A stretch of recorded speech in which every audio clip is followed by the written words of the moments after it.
We are in Parashat Yitro, and this shiur is dedicated to the Hatzlacha, first of all, of Rachel Chaya Bat Sarah, and also of Aharon Ben Tikva, לרפואה שלמה of Gisa Bat Chilka, Breina Bat Breina Reuven Lev Ben Anna, ומרים Bat Matilda. Also, you could check us out at Facebook, at Instagram, on our website at yeshiva.etzion.com. If you would like to sponsor a lecture or to sponsor anything for the yeshiva for a special occasion, you could do so. Contact us through the any of those media, also at yeshiva.etzion.com or at rabbigaon@gmail.com, or you can just simply help us, and that will be terrific. More than that, you are encouraged to come and join us if you live in the area. And if not, move here, then we'll take care of it. Anyway, Parashat Yitro. So we're reading today Parashat Yitro. We read about the Ten Commandments. Yes, what are you shaking your head? Best part. Best part. I think it's maybe one of the more difficult parts. Where's your brother? Eitan the Mango Man. Anyway, so the rationale of most of the commandments in the Ten Commandments we could understand. I mean, it makes sense. It makes sense if we're talking about killing, adultery, stealing, lying, and so on and so forth, or desire for things that belongs to the people, or doing any kind of acts like that, which are quite ugly actions to do, whether it's a societal thing or a individual thing or morally. These are ugly things to do. Also, the commandment of respecting the parents, we could understand. It could make sense to us. Why? Because of the of a gratitude for somebody who brought you to this world, and sometimes I can argue that, but who brought you to this world, who brought you and supported you and helped you and so on and so forth. Even the mitzvah of keeping Shabbat, which is a mitzvah of between man and God, I could somehow understand rationally as a commemoration of and so on and so forth. Okay, and that's something that we're going to bring emunah into me, keeping the Shabbat, believing in God. Akol tov deyafeh. I'm going to tell you even more so. You see, we're going backwards. Even the prohibition of mentioning God's name in vain, I could understand. Why? Because if I know that God is the superior being, out there, He is God, right? So I have to be very careful mentioning His name because out of respect. But there are few mitzvot that I have a intellectual problem with. Well, first of all, the one I'm not necessarily going to talk about today is the mitzvah of not to make a statue, and maybe we'll talk about it some other time. But really, the mitzvot we says Anochi Hashem Elokecha, I am God, your God, and Lo yeh lecha Elohim acherim al panai, you should not have other gods instead of me. It's very strange, and we'll get to it why. The Rambam in Sefer HaMitzvot, in the part of Mitzvot Aseh, Elek Aleph over there, it says the mitzvah, Anochi Hashem Elokecha. And he says like this, Hi atzivui asher tzivanu beha'amanat ha'elokut. That is the commandment that command us to believe in God, and it is shena'amin, that we should believe sheyesh sham ilah v'siba, that there is a reason and there is a creator, v'hu poel l'chol ha'nimtzaim, and he acts upon all living creatures, v'hu amro, and that's in the statement, Anochi Hashem Elokecha, I am God, your God. What are you saying? It's like, what? Doesn't make sense. I mean, technically speaking, you could ask yourself a question, how is it possible that the Torah would command us to believe? I mean, in a way, it sounds like an oxymoron. I command you to believe. Why? Because if I do believe, I don't need a commandment for that. Right? And if I don't believe, how can you command me on something like this? Why? Because I don't believe that commandment comes from God, because it's invalid. So what kind of a commandment is that? And we do call it the Ten Commandments. Anochi Hashem Elokecha. What's in it? But if we're going to look at the beginning of the Mishnah Torah to the Rambam, where he explains the details of this mitzvah, we could pay attention to the change in the wording that the Rambam is taking over there, Maimonides takes over there. And he writes like this in his first parak, in Halachot Yesodei Torah, the fundamentals of Torah, in Halacha Aleph and Vav, he goes like this: Yesod HaYesodot. There you learn with the Hud at the time. Yesod HaYesodot, the foundation of all foundations, Ve'amud HaChochmot, and the pillar of all knowledge, Leida. That's with bold, Leida, to know. שיש שם מצוי ראשון והוא ממציא כל נמצא וכל אמצעים משמיים וארץ ומה שביניהם לא נמצאו אלא מאמיתת הימצאו. In other words, to know that there is a entity out there, that it is ancient to all, that was there before this universe was in place, and everything that is from heaven to earth and anything is in between are not there or were not there or will be there only because he is there. In other words, the reason why we exist here and the reason why, 500 billion light years away from here, there's some heavenly thing that sends every 16 minutes a radio pulse, a short burst of, you heard this, right? It's also because of God. Everything is because of God. But we need to know that. Leida, we need to know that.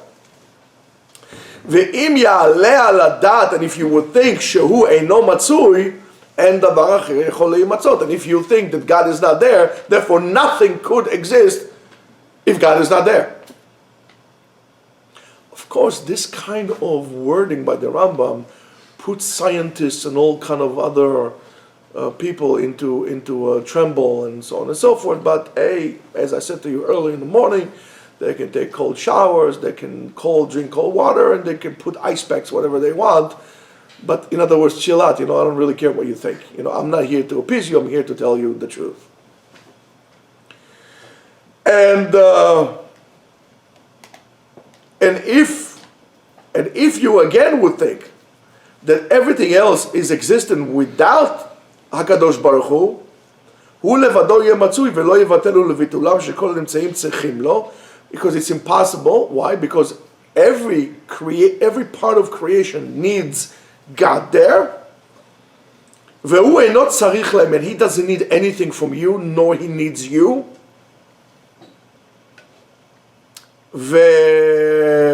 where is it? ולפיכך, and therefore, אין אמיתתו כאמיתת אחד מהם. And therefore, his existence, or his truthfulness and his existence, is not the existence of anything else in the world. Everything else in the universe, besides God, has a beginning and has an end. God has no beginning and no end. Don't even bother to discuss it or manipulate it, because it's greater than our brain's ability, even if we put all our brain abilities together to actually understand it. Sam, have some wonderful, wonderful chulet and jachnun. It's really superb. They're going to make a real man out of you. And some other things, but we're not going to do this now. Right, Pinocchio? Yeah, very good. All right. So, and then he continues, it says that he himself, and that's what the prophet says, והשם אלוקים אמת הוא לבדו האמת ואין לאחר אמת כאמיתתו. God is the truth, it's all the truth and nothing but the truth. ואין שם מצוי אמת מלבדו כמותו. There's no other truth in existence like God. המצוי הזה, that entity, הוא אלוקי העולם, he is the master of the universe. Adon kol haaretz, the masters of the world, and he is the leader and he is the power that everything is being generated for. She'en lo ketz, there's no end to it. V'tachlit, and his purpose is greater than all of us. And that is bekoach she'en lo hefsek, and it's an ongoing force or energy, whatever comes from God. She'agalgal sovev tamid. And if you're going to tell me how is it possible, the Rambam tells it's very simple. The wheel always turns, and the wheel does not turn unless there's somebody turning it.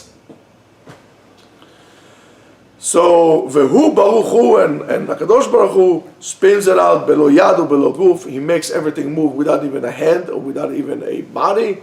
It's just by him. Veyetiyat davar zeh, and knowing that zo mitzvat aseh. That mitzvat aseh, knowing. Listen what it says, knowing that there is God,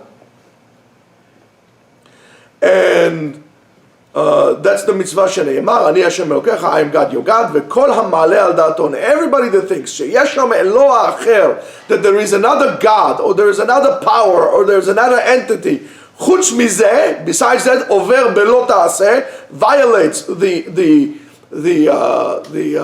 commandment of Lo yeh lecha elokim acherim al panai,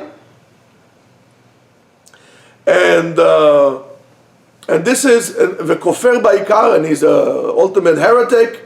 Shezeh ha'ikar hagadol she'akol talui bo, and that is the main principle, that everything is dependent on that. I kind of butchered the Rambam with lack of ability because I'm reading it in Hebrew and translating to you in English, but I would really encourage you to read it, to learn this paragraph of the Rambam. And unfortunately, for whatever reason, actually, maybe you can now come thinking about it, but for whatever reason, we never learned this, and nobody ever teaching it to us, and so on and so forth. And I think it is horrific to understand what is it that our faith relies upon. The pillar of our faith is on that paragraph that I just read it to you. So therefore, I would encourage and urge you all to actually read it appropriately. And he says, so therefore, the Torah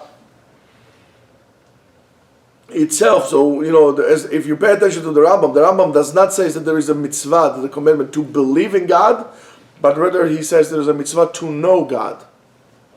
And it's totally different things.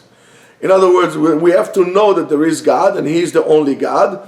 And the Torah, by the way, also uses this kind of a statement, as we say every day in Aleinu L'Shabeach, but it says in Parashat Vayetchanan, Veyadata Hayom, and you should know today, V'ashevatayit levavecha, and you should put this into your heart and repent as well. Why? Ki Hashem hu Elokim b'shamayim me'al v'al haaretz mitachat en od. Because God is God above heaven and earth, and there's nobody else but God. We say in Aleinu L'Shabeach. Another thing, start looking at your tefillah a little bit better, start learning your tefillot as well. So immediately as you understand that the mitzvah is to know that there is God, and God is one, and not just to believe, all of a sudden everything changes. Everything takes a change. And why does it take a change? Some of you have interaction with not religious Jews, and they say, I believe in God. I do believe in God, and I have a special relationship with Him, but I do what I want. So I'm going to tell you something. Unlike some rabbis who try to score celebrity scores and high fives and thumbs up and become a celebrity rabbi, but are probably not telling you the truth. I'm going to tell you the truth. I'm not interested in being a celebrity. I celebrate life, I celebrate God, I celebrate the Torah. I don't need to be a celebrity. I'm a celebrator. So I'm going to tell you that. If somebody tells you this, I believe in God, and I have a special relationship with Him, and He understands me, I understand Him, but I don't keep Shabbat because that's my way. Basically what this guy is telling you, this person is telling you, he's a liar. He's a liar. And I don't have a problem saying it. I don't need to be nice or cute. I'm not a teddy bear. I'm not a fuzzy, nice-looking guy like this, cuddly, I'm not. I'm going to tell you the truth. You like it, don't like it. Go back to Remark number one, cold water, take shower, and so on and so forth. I'm going to tell you that. Why is that? Because once you understand that, the Torah tells us something else. Be an honest man. Be a straightforward person. And be honest also intellectually. Not only by doing, also intellectually, be an honest person. Don't let your desires, whatever desires they are,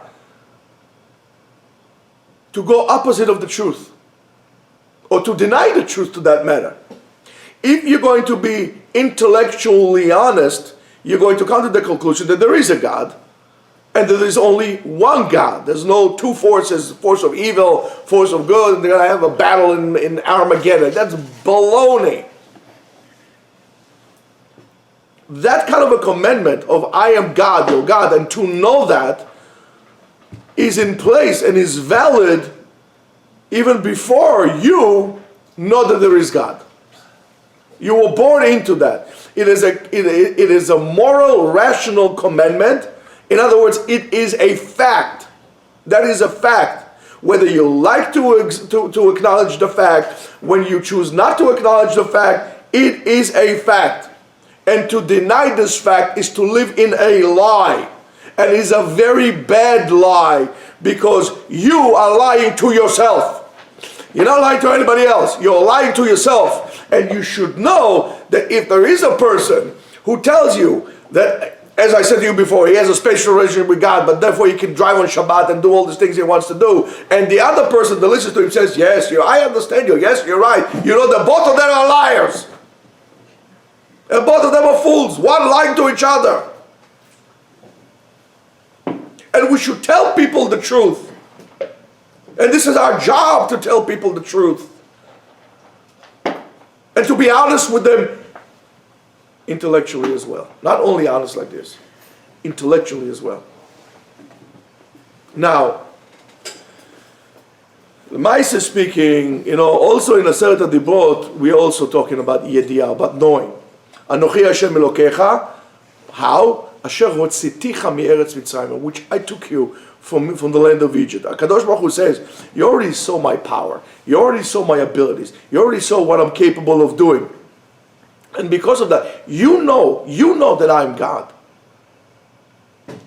By knowing, who am I? I'm the same God who took you out of Egypt. And you saw what I did there. So from now on, you know who you're talking to. You talking to me? Yes. Who are you? God who took me out of Egypt. That has to be clear to you. That's why we mention Yetziat Mitzrayim, everything. In Tefillin, we mention it in Kriyat Shema, we mention it everywhere, Yetziat Mitzrayim, Kiddush on Shabbat. Why? Because the acknowledgement of coming out of Egypt by God is the acknowledgement of God. That's why we mention it on Kiddush on Shabbat. So when you drive on Shabbat, or you don't do these things, you can't tell me you're acknowledging God. How can you acknowledge God and then do the opposite of what He tells you? It's beyond me. I mean, you got to be one heck of a liar. Can't do it. So therefore, if you ask yourself, okay, what's the tzivui? That you should always, and we should always live with this. Yitzchak, achalta mashu? Jachnu l'achalta? Tochal zetayim.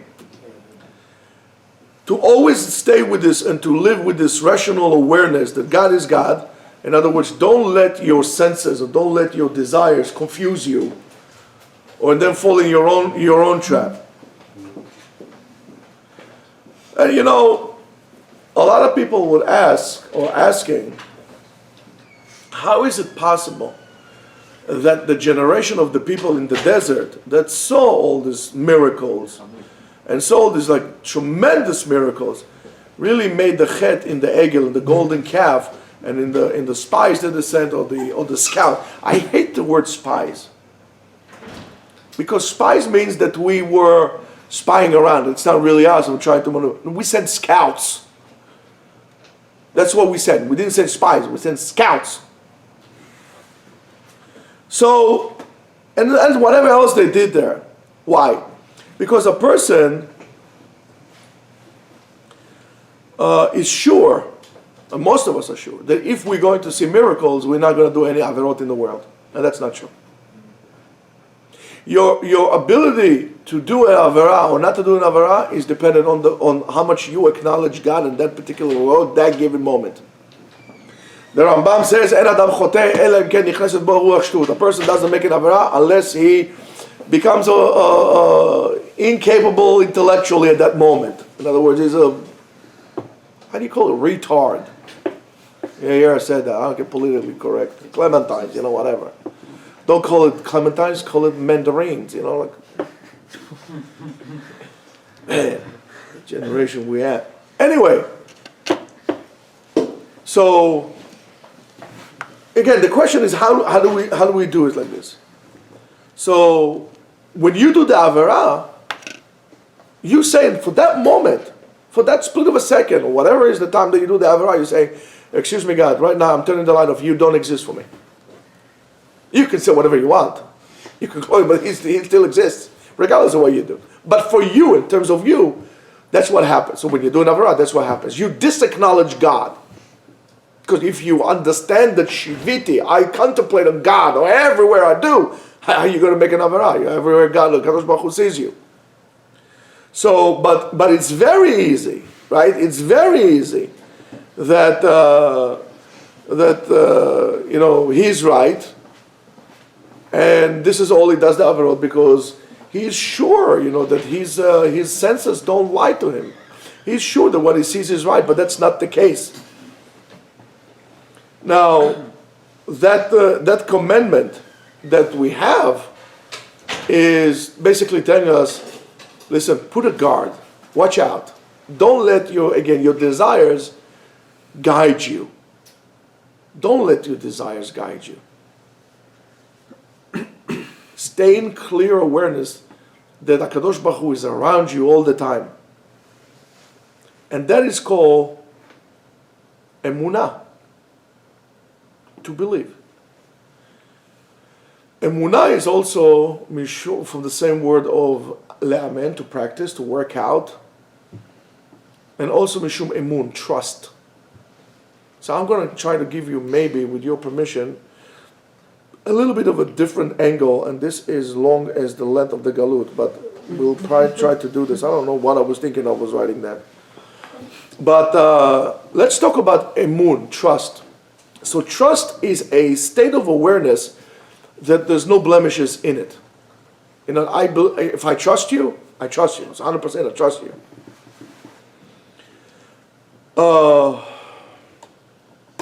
When I don't really trust you, it's a type of a relationship where I'm thinking something else. It's not blindly. There's maybe something like this, maybe this or maybe that, and you're always wearing, almost kind of a paranoid, aspects to your life.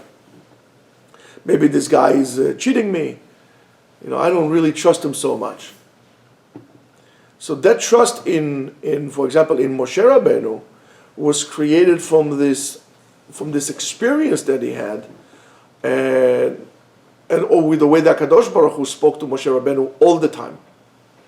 He spoke to him all the time, and that way of communicating, that God communicated with Moshe, was so strong that he was able to pass from one generation to another generation, basically forever. So therefore, if your mother and your father and your grandfather and your grandfather and your grandmother and so on and so forth trusted someone, that awareness, that quality of the ongoing thing is going to pass also to you. So therefore, I'm going to ask you a question. It's very simple, as I always told you this.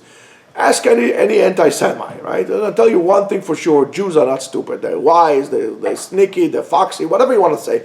But morons, Jews are not. Right? Every anti-Semite will tell you that. So good.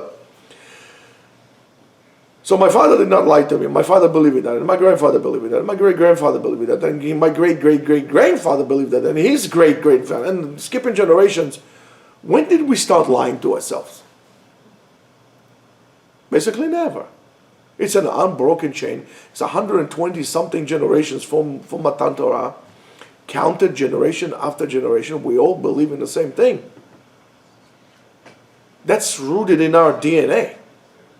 That's a part of us. So the Rambam comes and later on continues by Maris, he says, and it really engraves also the opportunities that maybe there would be a situation that the nation would relate to a prophet through miracles and all kind of wonderful things like this. And you should again remember that a sign or a miracle does not create emunah. And there is a direct commitment in the Torah to believe the prophet that made a sign, made a miracle, and so on and so forth. And I do so in direct emunah, belief in that man, whatever he did. And I could even be mistaken. And there were many people and many fates that created because of that. Therefore comes the first commandment in a very different way. I am God, your God. It is not a commandment, it is a fact. This is the beginning point, and this is the end point. This is the truth, and you better get used to it. Miracles don't create faith. And you have to remember that even if somebody comes and does this miracle, it's only because I, God, allowed him to do that. So therefore stay away from people who will tell you, oh, you know, this guy, he does, I don't know, he makes people blind see, and he makes cripple walk, and he makes a white man jump, you know, whatever it is, it takes you over there, you know what I'm saying? Don't believe those things. The truth is that I am God and I am your God, and that's the fact. It's a fact. And facts you can't deny.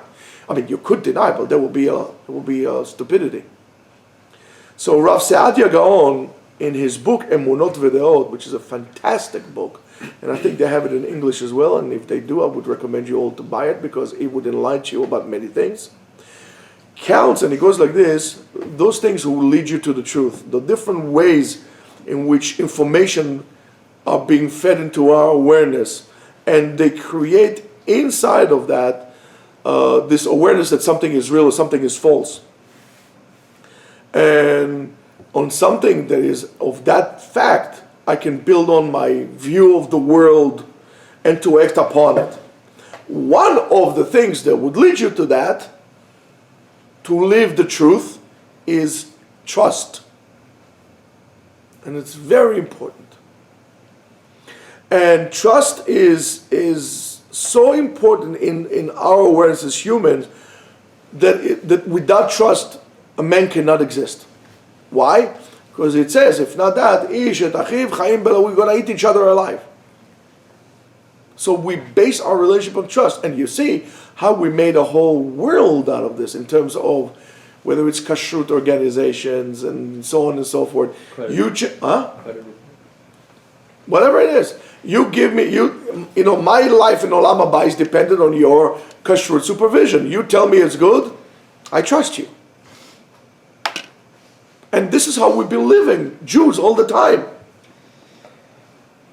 So, if and that proof of Rav Saadia Gaon is fascinating. It's really interesting. Would really bring us to different aspects of new philosophy and so on and so forth. In terms of how do we live, you know, how do we interact with one another, and why do we trust one another, and so on and so forth. If you're going to erase trust, the whole economy would collapse. Everything, we won't be able to function. I give you a loan, I trust you to pay me back, and so on and so forth. The whole economy, we won't be able to function. And together with that, the whole world would collapse, and us together with it. So therefore, if you take the words of Rav Saadia Gaon and you apply it, for example, to family, you know, you get a very good lesson on how to have a family. And when, I mean, you see it today, by the way. You see it today how we, even in the political aspects, we don't trust any party. We don't trust any of the leaders, whether they're Republicans or they are Democrats or they're Labor or they're Conservatives or they're social. We don't believe anybody. We don't believe anybody. We don't believe our community in our communities anymore. We find everybody lying and we suspect everybody's trying there to get us. We don't believe one another in terms of our family, in terms of our spouses. And that's why everything falls apart. That's why families fall apart. That's why communities fall apart. It's not based on trust and finding the truth. It's all selfish. It's all about my motives override everybody else's motives or needs. And because of that, I cannot trust you, you cannot trust me. And that's why schools fall apart, communities fall apart, people fall apart, families fall apart, countries fall apart. The whole world falls apart. Everybody's always trying to undermine somebody else behind the scenes in a very cowardly way. I would be nice to you. I will send my dogs out, to you, and meanwhile I'm going to complain about you to them and to them to you, and that's why things fall apart, right? We know these things. And one of those.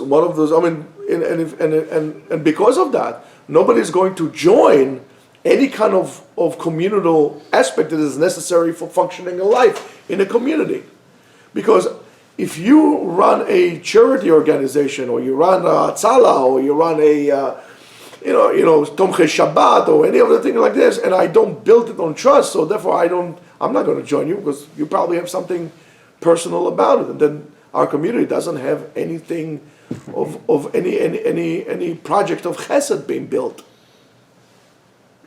I don't trust you to give you money because you probably taking the money to your pocket. So if I don't trust you with that, so why should I give you any money? And that's why nobody gives money to schools, to yeshivot, and so on and so forth. That's why more religious life, or the more religious you are, the more thriving in terms of the community you are, because it's based on emunah, belief, and it's based on trust.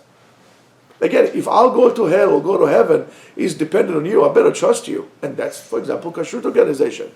Of course, we need to make sure that the people that are standing on top of this organization are the right people, but we trust them to do the right thing. We nominate them, we trust them to do the right thing. That's, by the way, it's a very big concept in our lives. Now, we're afraid to commit, and since we're afraid to commit, that's why guys and girls don't get married young enough, or they don't get married at all. That's why they can't make a decision, because I'm afraid to make a decision, because I can't trust you, so I can't make a decision. Should I marry this guy? Should I marry this guy? Should I marry her? Should I not marry her? I can't make a decision. So therefore what happens? We fall apart. So you see that in a way the belief in God, or so-called the trusting of God, is really a key to our existence. As Jews, as individuals, as humans. So having this in mind, and I think I can make it in 5 minutes. Let's look at this a little different. The statement, Anochi Hashem Elokecha, I am God, your God. Therefore, from this point, this is going to be the source of all your relationship out there. Open your heart to me, and then your heart will be open to other people. I am God, I am Hashem, your God, is your first relationship. It's the first relationship we ever had. And that relationship would reflect on any other relationship we will have, or we had as a nation, from that Matan Torah, from receiving Torah in Sinai, in Har Sinai, until today. It's a reflection of all our relationships. Do you trust your partner? Whoever the partner that will be? Do you live in a feeling that you deserve things, that you're entitled for things? And that's what many times we have in a relationship. I'm entitled for that. I am the husband, or I am the wife. I'm entitled for that. Or I'm the congregant, and I'm entitled for that. And you should do this for me. And I don't want to do anything because I always like to complain, but I don't want to do anything. I don't trust you, but I'll let you do everything. Well, that's your fault as well. And then it's a defective relationship. Do you do things from love? Because you want to do things? or you live in fear all the time from the hit that you're going to get, that the hit is around the corner. Whether it's a hit from God or a hit from if your wife got a divorce, she's going to take half of your possession. So, why are you doing the things that you're doing? Why are you loyal to your wife? Are you loyal to your wife because you love her? Or are you loyal to your wife because you're afraid she's going to bankrupt you? Or your husband, or whatever it is. Why are you, a lady, loyal to your husband? Are you doing so because of love? Or you're doing so because you don't want to work, and if you're going to divorce him, you have to go to work and you have to downsize. Why are you doing what you're doing? Did you ever examine that? That is a relationship. And HaKadosh Baruch Hu tells us already in our first date, with God, it tells us the following. If you would know that you are always appropriate with me, by me. In other words, HaKadosh Baruch Hu will always receive you, make tshuva, and is always there with me. Therefore, from this point on, you'll be able to enter any relationship straight up. Proud, straight up, not hunched over. If your heart is going to be open to me, HaKadosh Baruch Hu says to you, therefore you'll be open to any relationship in which you're going to get engaged with. Your heart is going to be open to everybody, always, because you operate from trust. You trust people. Why? Because you chose me. I chose you. You had no choice, but you chose me. Naaseh v'nishma. Therefore, as much as the more you fix in your relationship with me, HaKadosh Baruch Hu says, excuse me, the more you work about our relationship, God tells us, this is what you're going to fix towards the whole entire world. That's why believing in God, truthfully believing in God, understanding what is to believe in God, to know that there is a God. To believe in God is to know that there is a God. And since I know He's there, I'm going to fix my ways. I'm going to be better again and again and again. How fundamental is the first halakha in Shulchan Aruch? Especially the words of the Ramah. Especially the words of the Ramah. Shiviti, to my very extremely, and forgive me everybody, very insignificant opinion. I think the Shulchan Aruch should have started with the words of the Ramah. Shiviti Hashem leneged enai tamid ze klal gadol be'avodat Hashem. And then should have been Maran saying to us, you have to be like a lion, like a tiger, like a deer, this and that. Shiviti Hashem, it is maybe the most important statement that one can make in terms of Avodat Hashem. Knowing that there is God, contemplating on the existence of God all the time. That's why the more you are acknowledging the existence of God in your life, the better you will try to be, the more you'll try to improve yourself. And if you do so, improving yourself towards God, you would improve yourself to the whole entire existence of the universe, because it is all depends on God. And the reflection of your relationship with God is the reflection of the relationship of your life. Any relationship. So if you are a fake and you're telling God, it's me and him, we know we get along. I feel bad for you. Because you're living a miserable life. And we should understand that. So therefore, if a person knows that there is God, he will treat his wife right. He'll treat his kids right. He will treat everybody right. And he will bring like this to Tikkun Olam, to fix in the world.